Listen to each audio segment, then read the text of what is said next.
I'm dreaming in LinkedIn posts. Like I can't get out of this thinking about thoughts and putting them into a LinkedIn post. You delete Instagram, you delete TikTok, and you feel this of your energy. And you kind of want to go back on it like a drug when you cut out something. So it's been about a month since I've launched the business. Literally every single emotion you can possibly think of, from excited to down to eager to nervous to wanting to hide to wanting to shout to the rooftops, heck yeah.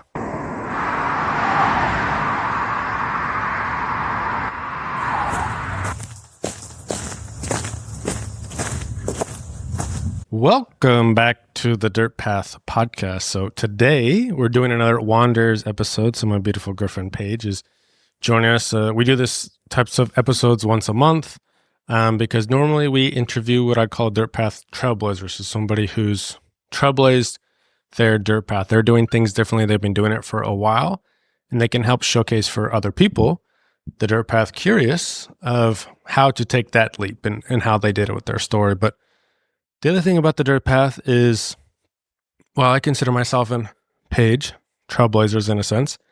Anytime you're on the dirt path, you're also always a wanderer. There's always things that you're working through, whether you're just starting out or you've been on there for years and years, like we have.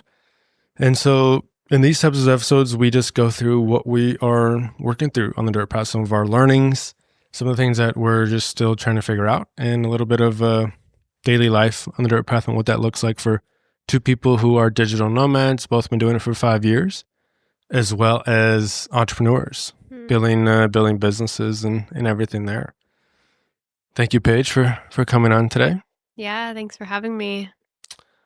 I guess we can start with, so last month we talked about this is like your first time in Asia. And at that point we had done a month in Chiang Mai, and I think it was only like a week or two here in Copenhagen. And all of a sudden now our time in Copenhagen is coming up to an end. So this time next week we'll be in our new location, which we'll talk about at the end. But I'd love to hear from your perspective how Copenhagen has been. Any big takeaways? Would you come back?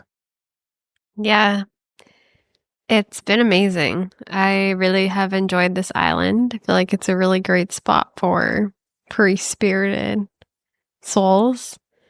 And especially with it being the US, the winter in the US, it's been really nice to be here.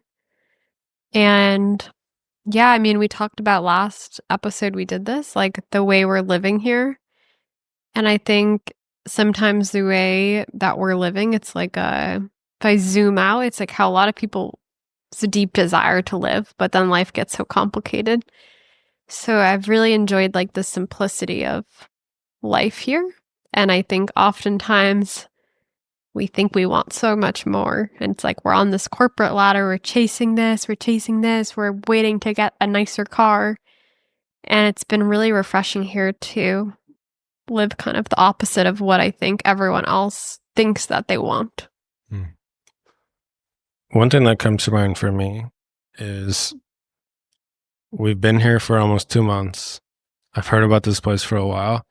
I feel like I still don't know how to say the damn name. Copenhagen, Phangan. I swear every single person, even here in Copenhagen, says it differently. I don't think I've met two people yet who have said it the same, so I am still as confused as I got here. Maybe more. I think you can just say it how you want. Okay. I just like mixing it up. I think I mix it up pretty much every time. But yes, we're here in Copenhagen, Thailand, an island here in Thailand, and it's like a digital nomad almost island. It's very spiritual, so Paige loves that part. And we talked about last time I kind of launched my whole my new business, and just the focus here and what we've been doing has been very different. A lot of times when you travel to a place, like you want to explore and do it all, but that really hasn't been the purpose for us here. We're both kind of in building phases of our businesses, especially me. I'm literally in the building phase. And we haven't done a ton. Like we've done some explore stuff on the weekends, But we really haven't done a ton. It's just been living like a really nice life, a really good routine, which we went into a lot of detail last time. But I just went to the gym and the cold plunge this morning. After this podcast, going back to the co-work that is on the beach. It's been a very simple life, but beautiful, simple things, which I've really, really enjoyed. And I think to go back to what you said, we haven't done that much. It's also beautiful to be in a place where your goal is to actually not do that much, because I feel, especially as nomads and travelers, you have a long to-do list. Or even for people listening who feel and consider themselves on the highway, you probably have a very long to-do list of things that you have to do and chores and stuff that is just adds it to your plate. But I think it's beautiful to be in a place where you can just be. And I think that more of us need to lean into that, of the magic of being versus doing. And sometimes if you do way too much or have so much to do, you're actually missing out on like the simple parts. So I've really enjoyed leaning into that. Even in Chiang Mai, I feel it was more busy. And busy, I don't think, is always better. We were in travel mode a little bit too. My dad visited for a couple of weeks, so we're doing more vacation mode and stuff. When did it for you change? Because to me, it's way different when you're nomading. Like you can kind of get in your rut, I would say. You're like ultra routine at home. And so sometimes you'd like blink and 4 months have gone by and you haven't really done these big, exploring these adventure days. But for nomading, especially people who start out, like you're doing everything all the time. And so because we haven't done a lot of that, it's very different to the norm. When did you start to be okay with that when you're traveling?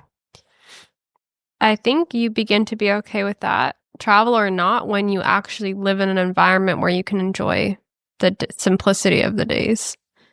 Because I say that because I feel even if I was in an environment not living on an island, I still would have that nudge, because if you're not that happy with the simple things, you're always craving the next thing. For example, if I lived in New York City, I'm not a city person, I don't think I would feel satisfied just being as much as I would be like, let me find a yoga class or a community or this and trying to search for something. I think for me, it's more of, okay, I'm here and I love walking to the beach barefoot, getting a coffee, laying on the sand for 2 hours, feeling really creative and working for 4 hours, going back to watch the sunset, going to do an ecstatic dance. Like, I think it's when you can enjoy the environment, travel or not, you switch to actually enjoying being more. I remember for me, my first, like most nomads, my first few months of nomading, I was just trying to squeeze, the juice out of it as much as I could, exploring all the time. And I remember I got to Turkey in Istanbul. I think it was like maybe like the 5-6 month mark of nomading. And I had just done Georgia, the country, not the state. Was there with like my best friend. Literally day one, we did this huge, like Georgia's it's a birthplace of wine. So we did this really cool like wine tour all day, and we went to like a local family winery, and my buddy's friends own the tour company. It was like 20 nomads on this tour, and that the whole time I was there was lots of events and things going on. So I got to Turkey, and like always, I have a big to-do list of things I want to do. Turkey is also a very big country, so it's either, unless it's in Istanbul, which is a ton of things to do in Istanbul, but you can fly to Cappadocia, or you can get on a bus for 12 hours and go do this really cool thing. But I remember getting there and I was just like, ugh, I don't have the energy for that. And I would have, some days where I'd just be chilling in the apartment most days. And I was fighting with myself for a little bit. And then I realized this is okay. Like, you don't need, even if you're nomading, because you have that FOMO of like, you don't want to go to a place and not experience everything, but you're just never going to experience everything. And it's okay to have some times where you just go places and just really enjoy the simple things, like the routine. You get a really nice apartment and you like the co-working space and the gym, and you just live there. not needing to do all of the things that there is. Yeah. For me, I get very curious though. And so for me, if I'm somewhere, you are very much like, I'm just going to book this co-work. I'm going to just book this. And then it's set for the month. I'm like, let me see maybe my options and explore. So I liked being here for 2 months because my first 2 weeks, it was like trying all the different cafes that interested me, trying all the different yoga studios. And then by the end, you go back to the same one. And so now I have like 3 places that I really love going to, and I kind of circle through them. So I think it's knowing which way works best for you. Because yeah, the structure is really amazing, but too, I do feel I would kind of miss out on that curiosity of like, wow, I had these 10 cafes that I never tried because I told myself I can only go to that one. So it's that balance. Always a balance, and that's the nice part about staying longer is you get 2 weeks to kind of decide. When you have 8 weeks there, it doesn't feel as bad. But when you only have 4 weeks there, you only have a month. Yeah. And you don't get into any sort of routine until 2 weeks in, then that feels worse. Like it feels like you almost are never in a routine. So I think the length of time definitely dictates. So me and Paige have a thing. We do it at most dinner times. Sometimes we forget, but most dinner times, and we call it Rose and Thorn. And I feel like it's pretty good for the dirt path because when you're on the dirt path, maybe you fall into a rose bush or something like that. You see the pretty flowers. That actually just happened to me this morning. Yeah, Paige. Not a rose bush, but I was just walking barefoot and I got a bunch of thorns on my skirt. I went to our little patio here, and there were just like 30 thorns that I think Paige was taking off of her dress. But anyways, so we call it Rose and Thorn, and it's basically our highlight or low light of the day. And then we throw in a stem. So just another middle memory. The stem is like a neutral part that you want to talk about. Yeah, sometimes better, sometimes worse, but like something you want to kind of remember that like leads to everything else. Yeah, and the stem is so important in a rose. It always is. So what are yours? I was going to ask you. Let's see. My rose of Phangan.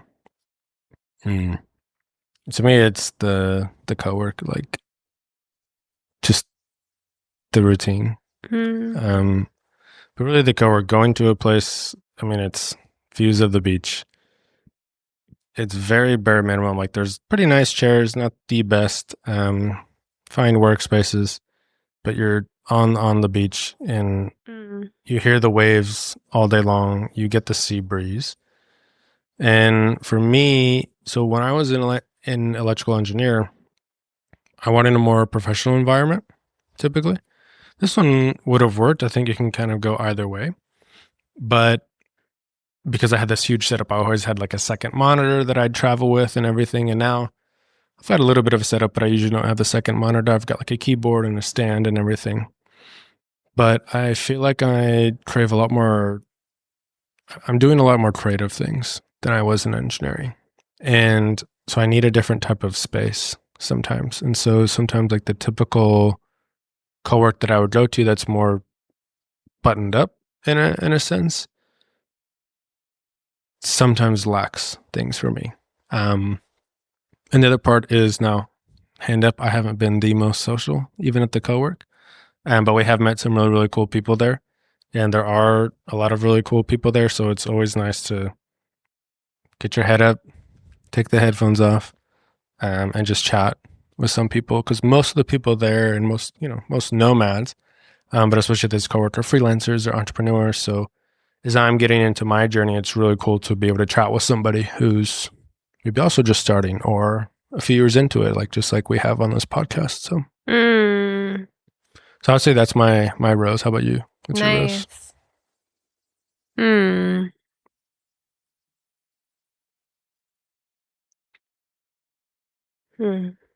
Meeting Sola. I actually told her this, but it was just really nice timing. Like I wanted more in-person connections, and there was this conscious co-working event that I went to. And so coming to this island, I feel I had so much momentum and clarity, but environments change, I think, your energy. And so for people who Yeah, maybe you're in a city, you feel way more clear on your mission and your goal, and there's no other confusions. And then any island energy holds more feminine energy, which is more of being and surrender and enjoyment and pleasure.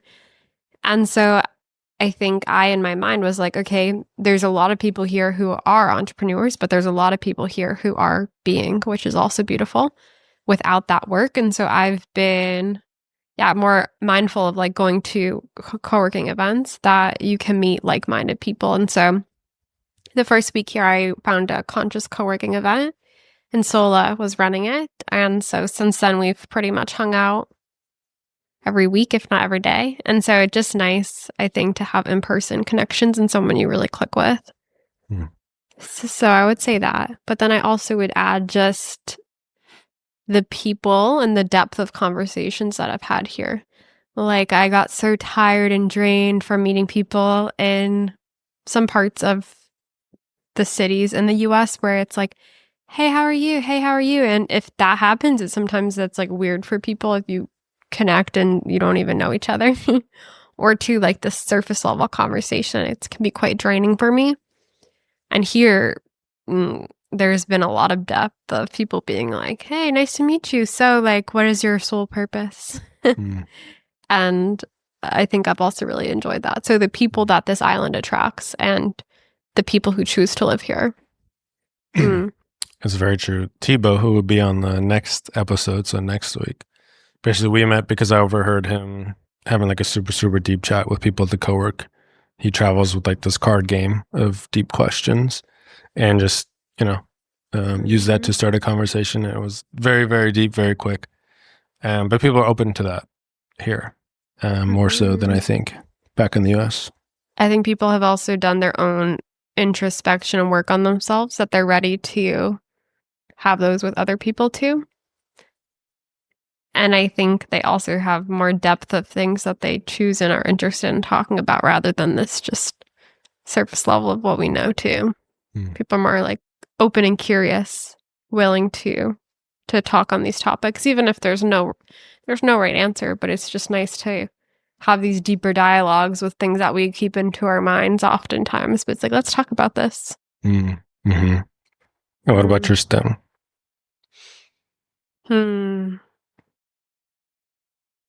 So my STEM, I would say, is the To Do Today, which is this group chat on WhatsApp that I really like because every morning they send out all the activities happening on the island. And it's so Copenhagen style because the top is like, the energy of today is grounded. So here are the activities. And it's like 8 a.m. all the way till like, I don't know, midnight or something. And you can choose which ones you go to. So I love that. I think that's really, really great. I think for someone who can get quite overwhelmed when you're only somewhere for a quick amount of time of what to choose, it's really nice to have that option. So yeah, with that too, all the events that I've done here and being able to explore, and they're very accessible. Yeah, it is really cool. There's a lot, probably like 30, 40, 50 events on the island pretty much every day of all sorts of things: breathworks, ecstatic dance, conscious connecting, co-working events, drinking things, parties, literally everything under the sun. So you can kind of find something in your area or drive to something and whatever you're feeling that day. And it's nice too, because like for me, I've been very much in kind of my working, my building. And it's nice to like see these events, even if I don't go to them, knowing that like I can, and knowing that I don't have to necessarily create it. I don't have to like search for it. It is right there. And that does mean a lot, even if I only went to like a couple. Yeah, so that's also my STEM, is like trying all these different things. And if you don't like it, it's like, oh, wow. And I don't have to wonder. Just try it, see what resonates. What about you with your STEM? With my STEM, I was going back and forth on like a few different things. I was going to maybe say massages, because we've done weekly massages since we've been in Thailand. Probably average is like 1.2 a week or something. But yesterday I did one, and like calculate this just in my head really quick, just but Yesterday I got one, and I always do deep tie, which is like a lot of times they're standing on you and they have like the things up here that they're holding on to. Mm. And they're, pushing their like heel and stuff into you because I just like it, a stronger massage. And the lady yesterday was did not hold back. And I think I got up at the end and I was like, oh, I need a massage for my massage, and my back is a little tweaked. So Yeah, but a massage can't be a negative. I know, that's why it's a stem. It's like in between. Like that massage was the negative, but the rest were like, even if they're not the best, they're still nice. Yeah. I have something to add. Okay. Coconut water, coconut water, and mango smoothies. I have that as another stem or rose. Yeah, the mangoes here. Even if they say it's like not mango season, so they're not like as sweet as can be, they're still so good. And especially coming from the US, where unless I think you're like in Florida, like you really don't have mangoes fresh. At least they're from like South America or something. So that's been super nice. We get mangoes many times a week. Mango shakes a lot of times at our favorite Thai restaurant. But what I think I'm gonna say for my stem overall is our adventure day. So like how we've been doing it typically is on Saturdays.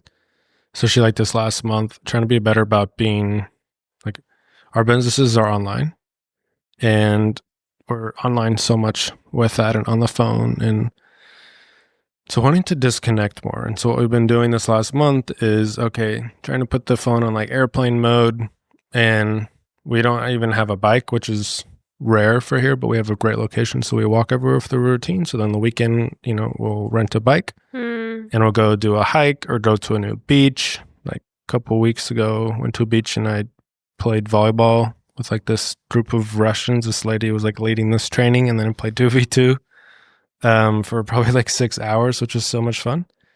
So that's been nice because I'm definitely a creature of routine and habit, and it's been nice to kind of do some more exploring, even if I am overall in a building phase. But it's so easy to like rent a bike. It probably takes us 5-10 minutes. Wait, I want to talk about the owners of the bike place, because people are saying like, how is the culture of Thailand different? And like the best way to explain it, well, one, you're just barefoot everywhere here. You don't wear shoes inside. You take your shoes off before.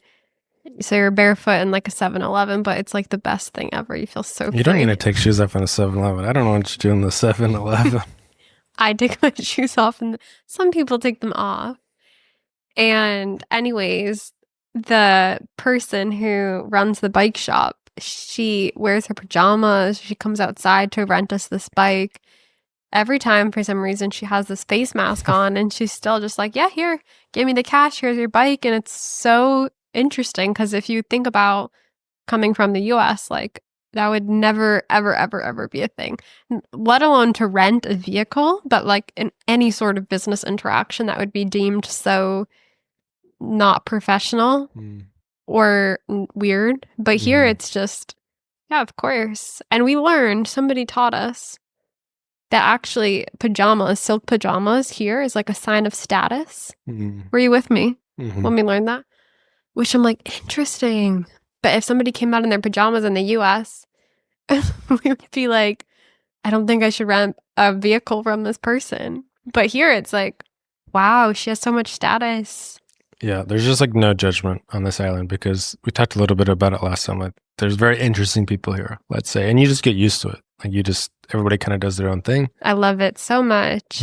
Even the business owner comes out in this full face mask, and I think I saw her like when we were turning the bike one day, or maybe I was driving by. We were going to the 7-Eleven right there, and like she waved, and I like took a second. I was like, oh, that's her. Like I didn't even recognize her without the face mask, because the first couple of times we saw her with the face mask.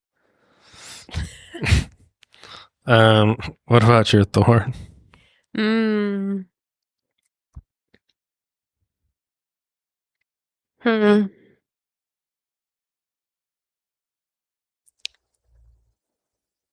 I would say the time zones. You can feel quite disconnected with your other connections. And I think now, not only connections with family and friends back in the US, but also friends all over the world. And with social media, I feel like I'm not necessarily wanting to talk to people on the phone or the computer that much. And also with that, when we do connect with them, it's either early our morning or late our night. And I've also been trying to be better about like morning space, like morning spaciousness, maybe not being on my phone right away looking at it, or at night not being on my screen, stimulating my brain right before I go to sleep. So I would say the time zone has been quite hard. And yeah, just staying in contact with people as you nomad that are all over the world.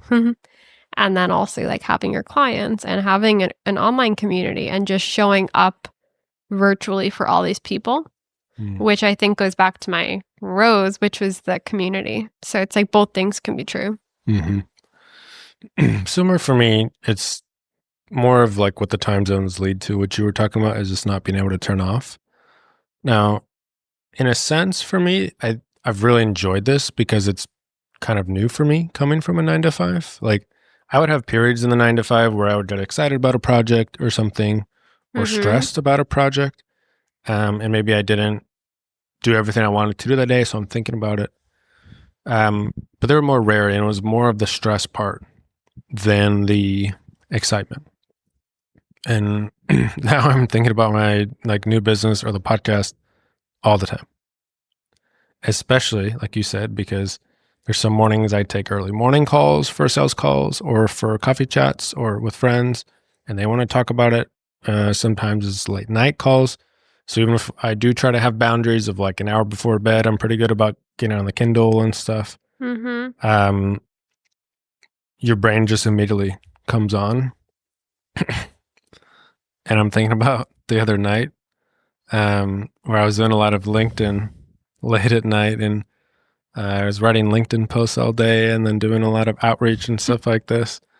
And then I kept telling Paige, like, I'm dreaming in LinkedIn posts. Like I can't get out of this thinking about thoughts and putting them into a LinkedIn post. That was like, we were just laughing in bed for a long time because I was just trapped in the LinkedIn post insomnia. If you have had LinkedIn post insomnia, please reach out and let us know we're not alone.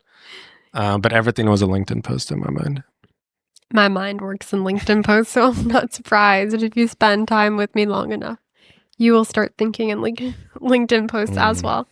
But I also will share that that's a really good sign for you because not necessarily that you were thinking about it while you were trying to sleep, but that your mind is thinking in that way, because that means those are downloads of what you're supposed to be sharing with the LinkedIn world. Wow. I got a lot of downloads, let's just say. Yeah. Yes. But it really is like a rose bush. Like it has the thorn in it and it has the beauty. Like I've enjoyed having new ideas come to me and writing about this, and like, oh, I get this idea and I want to go work on it. But yeah, it is tough when you're trying to sleep and your mind is just racing. And so trying to get better about the boundaries, which leads us to something you recently did around boundaries and social media. Do you want to talk about that? Yes. So I, for so long, have been building my personal brand on LinkedIn. I've also been building my brand on TikTok and Instagram. And I was doing all of them. And I had this realization about a month ago that like, you helped me have this conclusion of like, you can't do everything well if you're trying to be everywhere. Then you're kind of nowhere. And then I had this analogy, I wrote about it in my newsletter and on LinkedIn, which is like, I had this visualization of like, okay, you have a cup and you're pouring a little bit of water into all the other cups, right? And then if you could just take that one cup of water and pour it into one cup, that one platform in my case, that's the power of going all in on one thing. And I think at first it's nice to experiment, like, okay, what's resonating? What do I like? And I know what I like, which is writing. And I also know where my audience is and what I do, which is helping people with LinkedIn, and they're on LinkedIn. So yeah, a really big learning for me, and honestly, a whole come down of like dopamine, because you realize actually that social media is created to be addicting. So it's like this come down. You delete Instagram, you delete TikTok, and you feel this of your energy. And you kind of want to go back on it like a drug when you cut out something. But then I feel over time it kind of goes away. And actually yesterday I was like, ooh, you have a healthier point of view with it. Like, ooh, I don't mind going on and sharing some photos and then logging off, because it's less of this addiction, more of this like sovereign choice to do so. Yeah, I think I know like Gary Vee and other people talk about you just need to be everywhere all the time.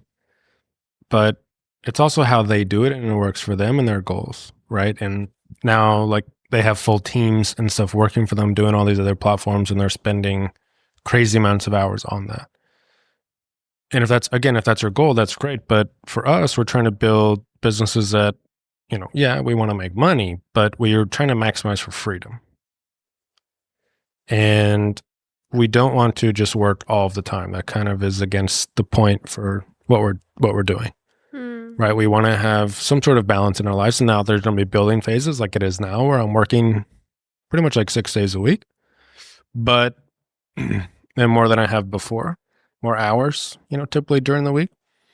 But there's more of that balance. Like I don't want to be necessarily working 7 days a week, 12 hours a day right now. I want to have a little bit of that other life. And I think part of it for you was when you started out in the business, it was like LinkedIn.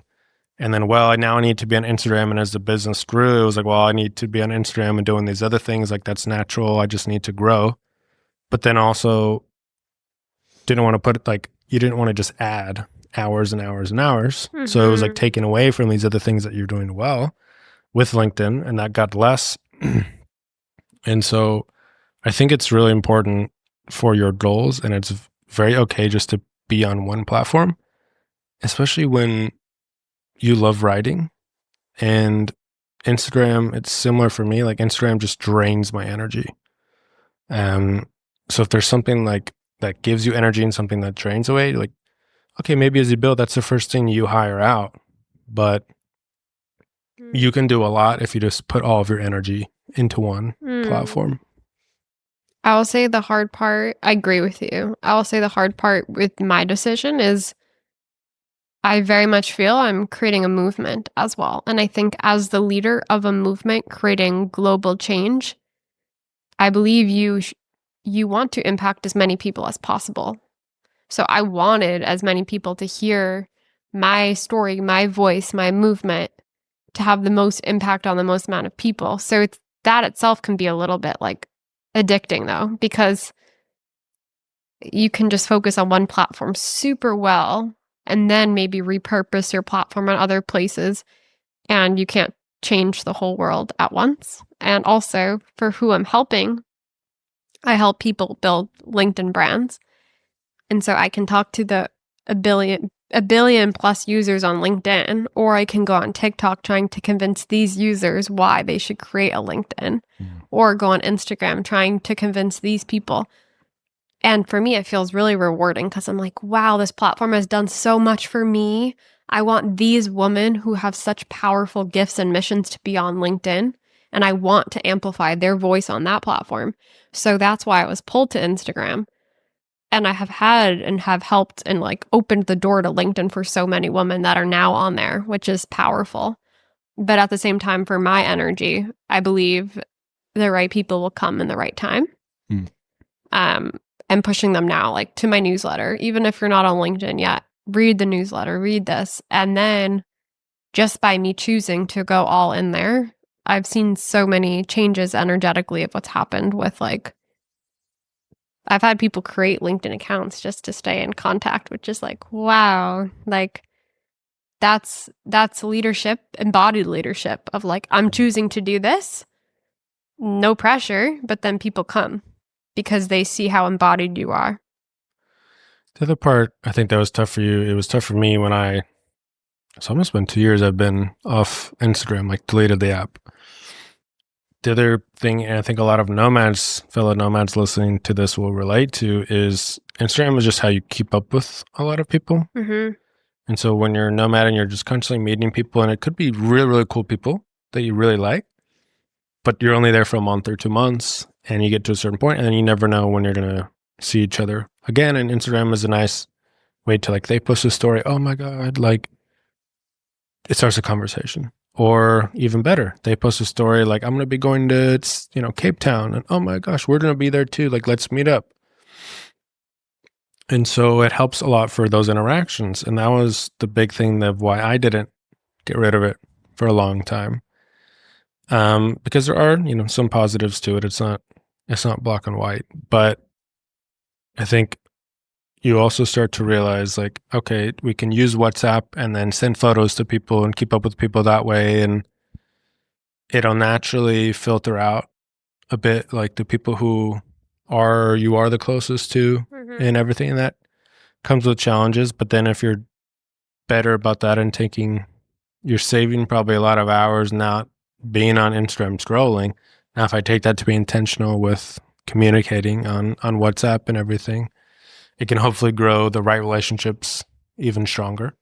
Yeah. But it's a tough trade-off. Yeah. I think that Instagram is created to be a social networking platform, but I think it's disconnecting us because we feel like we are connected to so many people, yet you don't actually know what's behind the photo that you see.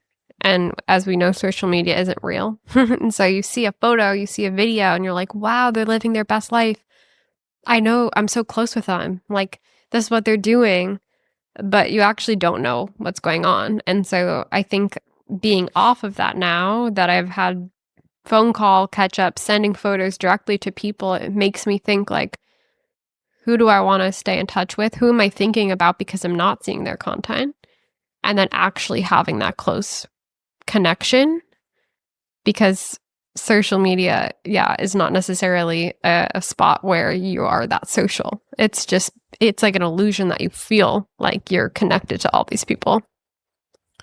Yeah, I'm trying to be on it less and less. I have to be on, LinkedIn is my primary one that I'm doing right now for outreach and to get eyeballs, kind of the top of the funnel, you can say. But the boundary that I've created is everything is on the computer.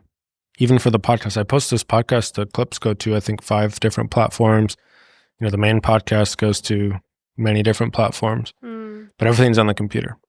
Now, there are some things, it's so annoying, like Instagram doesn't let you do a story on the computer. On the computer. So what I'll do is once a week, I download Instagram, I post photos about this week's Trailblazer, this coming episode, and then I immediately delete it. And it's kind of annoying, but now I've gotten in a good rhythm. It really doesn't feel that bad. And so breaking the barrier of, like, what you think, well, I have to do stories, so I can't delete it, right? Yes. I think it works. I think I see the other side of, like, but how these apps and algorithms work is, like, you need to grow as much as possible. You do engage in all of this too. Right. So it's like people tell me on LinkedIn, and I'm like, well, that's why you're not growing. Like, oh, I post and then I delete the app, and then I don't want to be on there. I post and ghost, or I send it like to my engagement pod, but I'm not growing. And I'm like, because you need to, on LinkedIn, comment on people's content. You need to be sharing value. You need to be engaging. You need to be liking, for one, the person to feel you other than just reading your stuff, and two, how the algorithm works. So, but you can do that on the computer. I guess that's the boundary that I've been doing, right? Is I've been going all in on LinkedIn. I post other stuff for the podcast on all the different platforms, mostly because I have a nice scheduler. I can put it out to multiple different platforms at once. And so, no, I'm not getting optimal engagement on all those because I'm not engaging with all the people on those platforms. So it's more of a slow build. But for the main business, and a little bit of the Dirt Path I talk about it on LinkedIn. And so that's the main one that I actually am engaging on, because I don't want to be engaging on 20 different platforms and have them all on my phone. So But it's also knowing what you prioritize. If you prioritize rapid growth and you want your Instagram to blow up, yeah, maybe you should be on it more. yeah, of course. But if not, then boundaries and your spaciousness and your time and your peace of mind is more important, which I think should be for a lot of people. Then maybe have that boundary, delete the apps and use the computer. Yeah, I think things are changing, and I think they're going to change even more with AI. And I've just heard more and more people disconnecting. And Yes. I've been doing it more and more, and I want to do it even more and more. I want to see how much I can challenge myself to be offline more. And it's going to be interesting. I want to share, because when I sent out that newsletter of me saying I'm leaving, and I posted on Instagram and TikTok, I'm just going to LinkedIn. People said, like, how did you decide? Because I think there's so many people out there that feel the same. Like, I feel technology burnout. I feel tired. I want to be off the screen, especially nomads. But you're a nomad, a digital nomad. So you're on digital things. How do you choose where to be? And so there's two things I recommend thinking about when you think of what social media should I be on, which is, how do you like to create? So I don't think enough of us actually like turn inward and say, like, do I like creating videos, images? Do I like taking photos? Do I love writing? Maybe you don't know. So maybe you're still in that discovery phase of using all the different ones for a little bit of time. Or then also some people are creating for what others think they should do, when really it should be like, how do I like to create? And then two, like thinking about, why am I posting and where is my audience? So like, if your audience, ask yourself who your target audience is, even if you don't have a business. Who do you want to impact and where do they hang out? And then I recommend hanging out where they hang out for it to make the most sense for you. Yeah, hopefully those two line up, right? Of like what you want to put energy into and where they're hanging out. If not, maybe you do think about doing two platforms, right? Or maybe you do the first and build into the second. Like I said, that's the first thing you outsource to. But I think those are two really great places to start. I'm curious if you share like the answers to those two questions for you. Like, how do you like to create? And then where do the people that you want to impact hang out? It's a good question. So let's take engineered flexibility, the business that I'm building. I like to write. Writing is way better for me than super aesthetic videos. That just takes a lot of time. I did it, and I know that because I did it years ago on Instagram. It was like my main platform for many years. I did photos and all these different reels, and so Very cringe to look nice. back. Yeah, very cringe.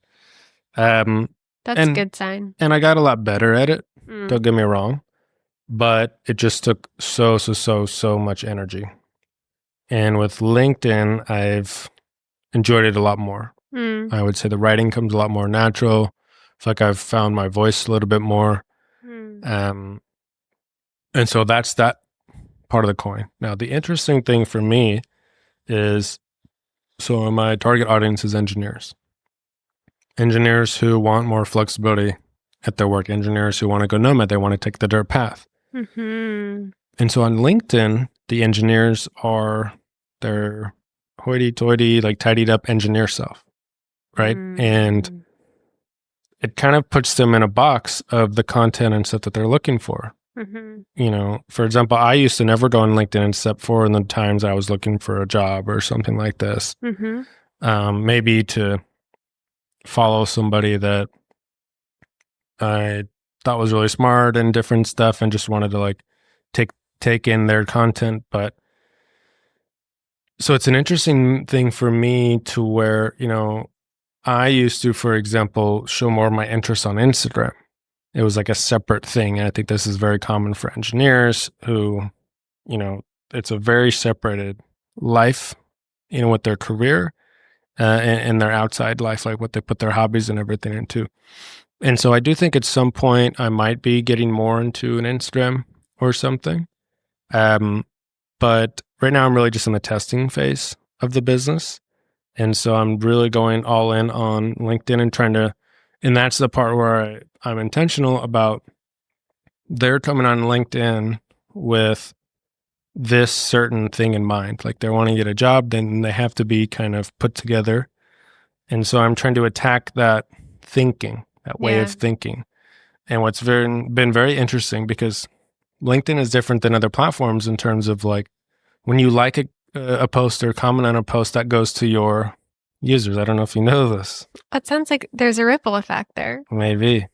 But on Instagram and stuff like that, that doesn't happen, right? Yes. And so a lot of people, if you put out certain type of content that's like having them think differently and, want to take the dirt path of nomading and stuff, sometimes they're afraid to even like the post, because what if my boss sees this and he's like, oh my gosh, this guy wants to go, travel, and he's not going to allow this.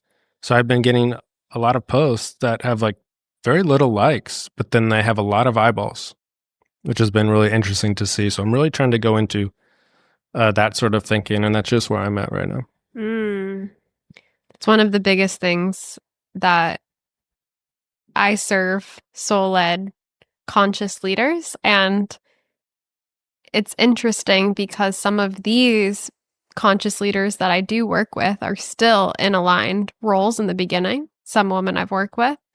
And so I feel the same thing on LinkedIn. And that's why you have to be careful when you're analyzing your content, and you can get quite down on yourself. Like, wow, this LinkedIn post has 2 likes, but you look at the impressions, you look at the reach, and people are reading it. And also you look at your followers and you see, I'm getting eyeballs to this. It's not like no one's reading it because it has 2 likes. It's just that when you are leading a movement, doing things differently, how you are, how my content is, how I help people create content, and people sometimes are so scared or so out of alignment to even like it. And so if there's an engineer who is reading your content, who's also listening to this podcast, that's like, wow, it's my dream to have more freedom, they're probably reading it and waiting to maybe message you, to maybe apply, but they're not necessarily going to like it.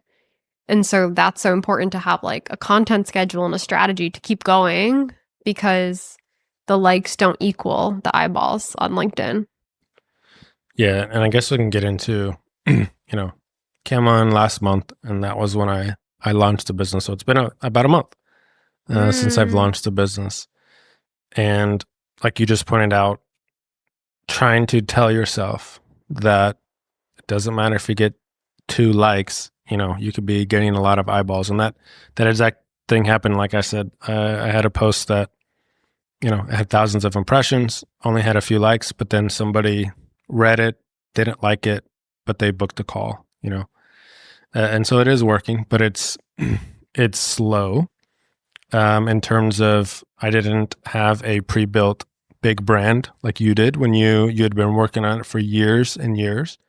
And then when you finally came out with the ripple effect, that was the beauty of putting all of those years to work.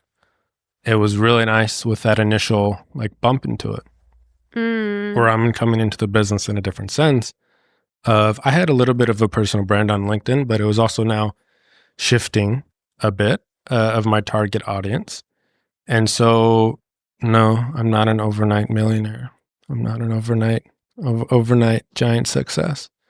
And so what's been nice for me though is these podcasts, talking to people in front of me, where they all say, yeah, it took 2 years before I really felt comfortable with the amount of money, or 2 years before I made any money. Trying to constantly give myself reminders to stay in it, because to expect everything perfect to come out this first month is not realistic. And so just trying to keep going and trying new different things. And that's been a part that's been really cool about this whole journey, is really revitalize my sense of learning. And there's so much to learn right now. So that's good, because or else I'd be very lost. But learning new things every day and just trying to decide, where do I put my energy into today?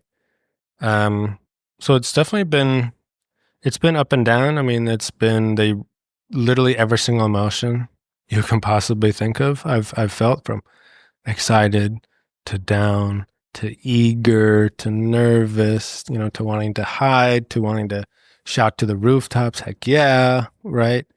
And I think that's just the reality of going on the dirt path, of doing something different, and trying to figure it out. And so that's where I am. But overall, very blessed and very proud that I made the decision and just keep on going. And it's these chats that are the biggest help for me. And that's why I'm going to be continuing to do the podcast.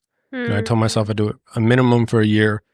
There's no stopping.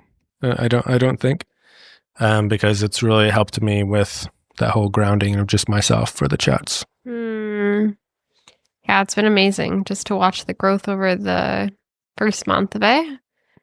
And yeah, I'm curious, like, what fuels you? Like, it's been a month, but it's been longer than that of you thinking about this idea. And I think sometimes too, we create something and it's like 1 month of the business, but we have to remind ourselves that it's been years in the making because you've been doing this work for so long. And so when someone chooses to work with you, maybe at first it's like, wow, I'm hiring this guy who's been in business for 1 month, but it's like, no, but this guy's been in business for like his whole life because of the experiences that you have and the wisdom that you have. So that's something I always remind myself of, like, oh, wow, but my business is almost 2 years, and 2 years is still so young when there's so many other coaches that they could work with that are, around this. And it's like, no one is you, and that is your power too. And just because the duration of when you launched is when it is, doesn't mean that's the value that they're getting. I feel like our minds are definitely alike. Our minds are definitely in sync, which happens to us a lot. But I was thinking about this the other day because it is well, very it's also true. Collective consciousness. There we go. It's over 6 years of my direct experience on this, of creating the plan for myself like 6 plus years ago to become a nomad, to doing it right as an engineer, then going to the HR.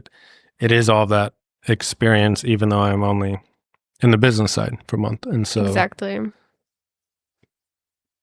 But I am only in on the business side for a month. So that's the part that I'm really trying to learn and really hold on to, of how do I help people in the best way.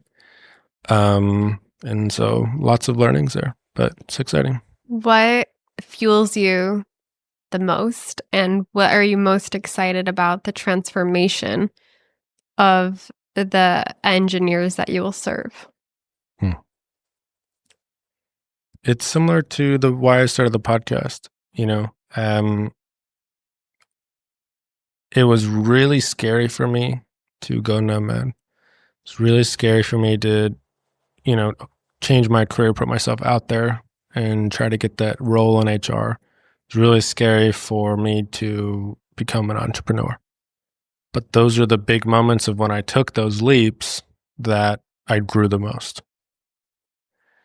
And so I'm just trying to help people do the same. And when I've been able to do that in the past, it's been some of the most fulfilling things. And so I've had a few calls recently with some engineers who felt the exact way that I did, right? They got back from a trip and the trip was incredible. They had these transformational experiences, and then they get back to their day-to-day life and they go commute, 30, 40 minutes into an office, and are now kind of in their cubicle and just like, I guess I have to wait 6 months until I have enough PTO to do the next trip. And they're kind of getting fed up.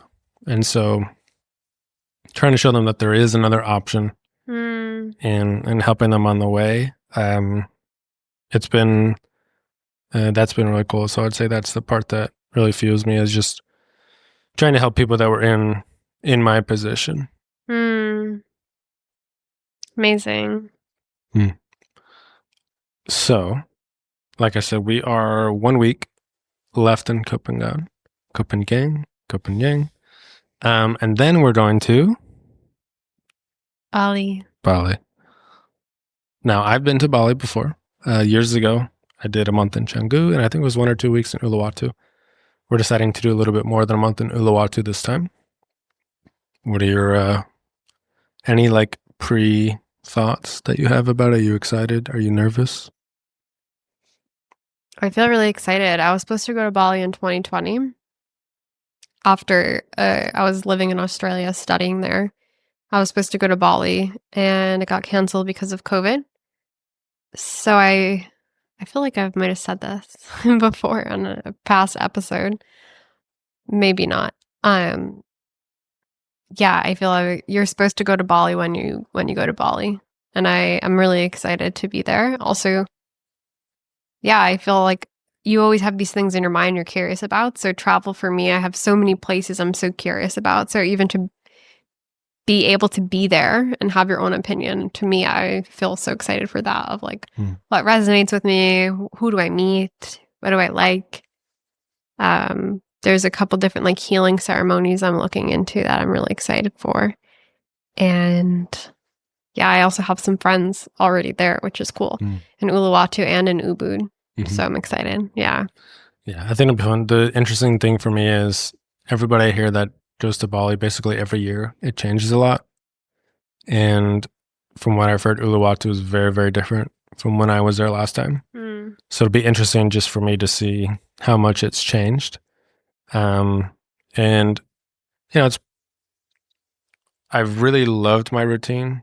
Like I said, that's been my rose here. And in a sense, I'm like, oh, I could do another month or something here. But at the same time, I'm like, it's probably best to, I've been very much in the routine here. It's probably best to get me out of that, do something a little bit new, change up the scenery a little bit. It's always kind of bittersweet, but I do feel like I'm on, not the point where I'm needing that now, but soon, I think, and it's best to do that, I think, before. And I think that's just for me, like this is a smaller island than Bali. Bali's kind of big. And that's a thing for me with like the small islands is like, it's good for 1, 2, 3 months. And then I kind of get the fever a little bit that I'm like, okay, I need to leave. So it'll be interesting, but I'm excited. I'm excited for you to experience it. I'm just hoping that when the month is up, you'll be getting in that plane with me and not just be like, I'm ready to live here in Bali forever. We'll see. I have a question. If you were to predict who you'll meet in Bali to come on as a guest, who would it be? Who do you want to manifest as a guest in Bali? Wow. Well, we have a few friends there that I think will be coming on that I've already chatted with or will have in my mind to ask. Yeah, I don't know if there's the necessarily a certain thing. That's kind of the cool part about this is like very different types of people have come to us that we've seen. And you're kind of my podcast booker. You've been helping me book a lot of the people. I don't really know that if I have a specific thing that I'm looking for or a type of person. It's been really cool just with the mix that we've been having. But we'll see with some of the friends and everything that we already have. And then always fun with like the new faces that we meet and say, oh, I think you'd be perfect. Like this little conversation now we should have on the podcast. So come on. Yeah. I'm manifesting that you have a DJ. A DJ. Okay. We'll see. All right. Thanks, everybody. We'll see you guys next time. Thank you. Bye-bye. Thank you for listening to another episode of the Dirt Path podcast. You can find any links to support or follow today's Trailblazer in the description below. If you got this far and really liked today's episode, it would mean a lot if you could give us a 5 stars wherever you found this podcast. Subscribe and like on YouTube. And email us at thedirtpathpodcast@gmail.com to give us feedback, to give us an update of you on your own dirt path, or to send us questions, as we might be doing some Q&A episodes in the future. All right. We'll see you next time here on the Dirt Path. Saw the exit sign flash by, a whisper in the breeze. Said take a chance, don't wonder why, just follow where it leads. Oh, the dirt path, it ain't easy, no map to guide the way. Slow and hard, sometimes uneasy, you stumble through the clay. No signs to tell you where you're bound, no traffic to obey. But every step on broken ground builds something great someday.